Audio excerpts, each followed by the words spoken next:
আলাইহি ওয়াসাল্লাম মসজিদের পাশ দিয়ে হেঁটে যাচ্ছে, মসজিদে নববীর পাশ দিয়ে। তখন সাহাবায়ে কেরাম রাদিয়াল্লাহু আনহুম আজমাইন তারা মসজিদের মধ্যে বসে একটা বিষয় নিয়ে কথোপকথন করছিলেন।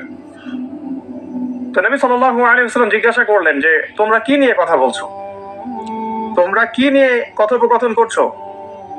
তখন সাহাবায়ে কেরাম রাদিয়াল্লাহু আনহুম তারা বলছেন যে আমরা কিয়ামতের আলামতগুলো নিয়ে কথা বলছিলাম।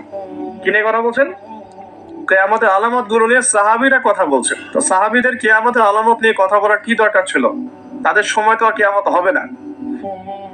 দরকার ছিল কি সচেতনতা, তারা ফিতনায় নিজেরা যেন না পড়ে যান এই জন্য সতর্ক থাকতে চাইতেন। এই কারণেই ফিতনাময় পরিবেশ নিয়ে আলোচনা করতেন।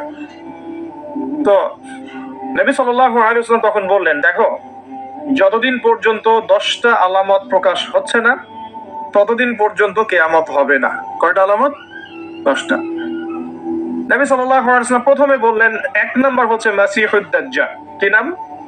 মাসিহুদ দাজ্জাল। 2 নাম্বার